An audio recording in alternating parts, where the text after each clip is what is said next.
नमस्कार, जेके अपडेट में आपका स्वागत है और मैं हूं एसपी सिंह। दोस्तों, आज हम मौजूद हैं अखनूर में।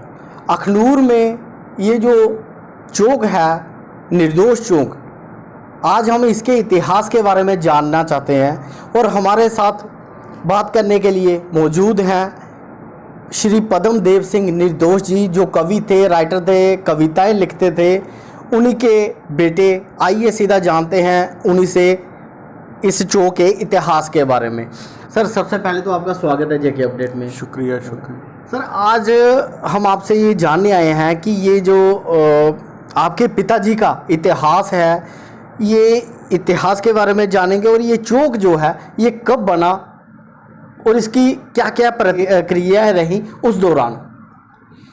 देखिए, चौक का इतिहास तो 1994 से शुरू होता है, क्योंकि 1994 में निर्दोष साहब की डेथ हुई थी और उसी के बाद लोगों ने कोशिश की कि उनके नाम का कोई स्मारक बने और उसके बाद वो प्रयास शुरू हो गए। एजिटेशंस हुई बहुत ज़्यादा, जम्मू में भी हुई, अखनूर में भी हुई, और बाकायदा जो एक सिलसिला चला, जो एक तहसीलदार से लेके या उससे भी नीचे से लेके डिबकाम तक और कैबिनेट तक, तो वो 17 अप्रैल सन 2000 को ऑर्डर हुआ गवर्नमेंट का कि ये जो फवारा चौक जिसे अखनूर में कहते थे, इसका नाम बदल के निर्दोष चौक रखा जाए। तो वो निर्दोष चौक रख दिया गया गवर्नमेंट द्वारा, सरकार द्वारा, बाकायदा इसका ऑर्डर हुआ था। उसके बाद ये हुआ कि गवर्नमेंट ने ही कहा, सरकार ने ही कहा, बल्कि उस वक्त के जो चीफ मिनिस्टर साहब थे डॉक्टर फारूक अब्दुल्ला और कल्चरल सेक्रेटरी थे बलवंत ठाकुर, उन्होंने मतलब उनके प्रयास थे कि अगर उनके नाम का, निर्दोष साहब के नाम का चौक बना हुआ है अखनूर में, हमने बनाया है सरकार ने, तो उस चौक में उनकी प्रतिमा भी होनी चाहिए, मूर्ति भी लगनी चाहिए। फिर मूर्ति कैसे लगती है, कैसे बनती है, उसका प्रोसेस शुरू हुआ। तो फिर 2007 में निर्दोष चौक में निर्दोष जी की मूर्ति लग जाती है और बाकायदा सरकार द्वारा एक बड़ा अच्छा फंक्शन किया जाता है।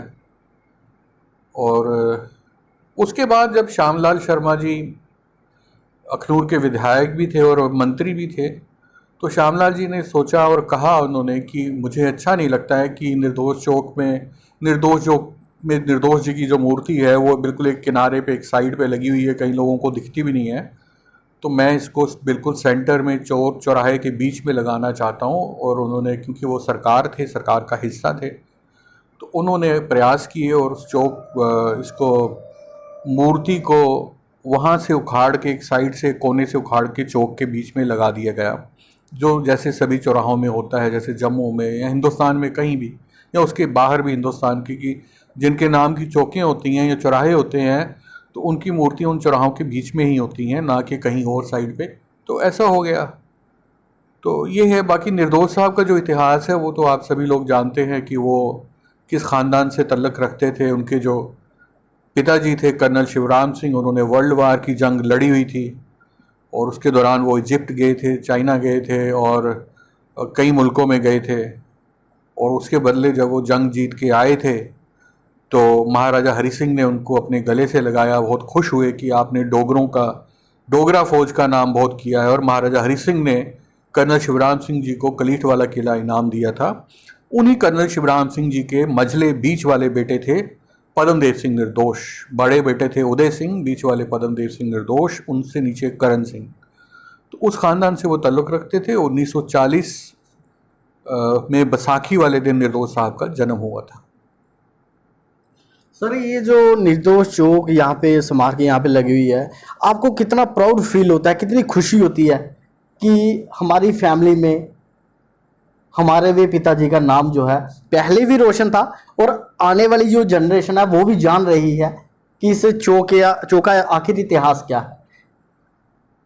देखिए, चौक का इतिहास तो मैंने आपको बता दिया। रही बात प्राउड फील होने की, तो प्राउड हमें होता है फील, जाहिर है हमारे पूरे ख़ानदान को फील होता है कि निर्दोष साहब ने इतना काम किया था कि उनका नाम जो है वो मेकर्स ऑफ इंडियन लिटरेचर में है।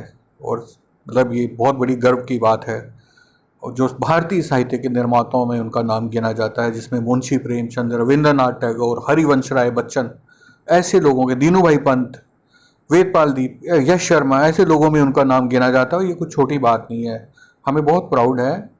और उनका नाम का चौक बनना और उनका स्टैचू लगना, ये पूरे डुग्गर भूमि के लिए गर्व की बात है, ना कि सिर्फ हमारे लिए, पूरे डोगरों के लिए। आपको शायद पता होगा कि पूरे हिंदुस्तान में कोई भी ऐसा राइटर या पोइट नहीं है जिसके नाम का चौक बना हो।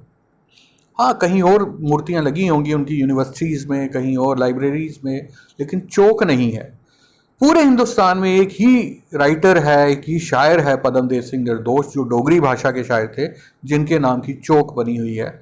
और मुझे लगता है कि ये पूरे भारत के लिए, ख़ास तौर पे डोगरों के लिए बहुत गर्व की बात है। और डोगरी भाषा की बात करें तो 2-3 अचीवमेंट्स ऐसी हैं डोगरी भाषा की जो डोगरी भाषा का इतिहास बन जाती हैं। एक तो ये है कि लता मंगेशकर ने डोगरी भाषा के गीत गाए, जिसके पीछे पद्मा सचदेव जी की बहुत बड़ी भूमिका थी।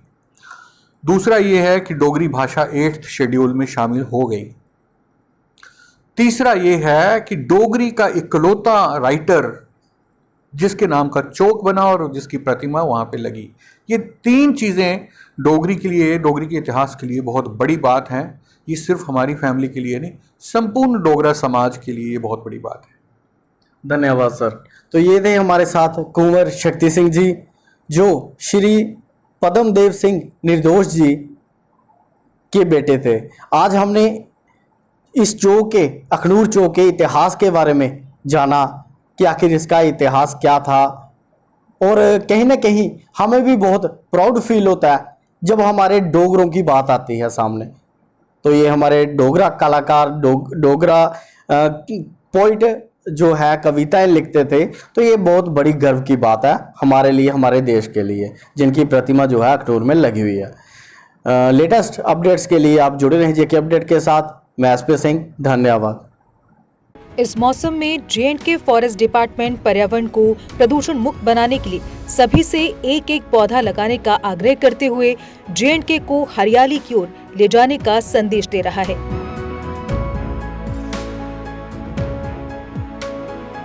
J&K फॉरेस्ट डिपार्टमेंट का कहना है कि इस मॉनसून में सभी सहयोग देकर J&K को ग्रीनरी की ओर ले जाएं।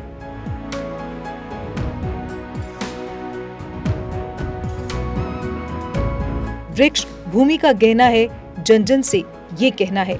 Issued by J&K forest department in public interest.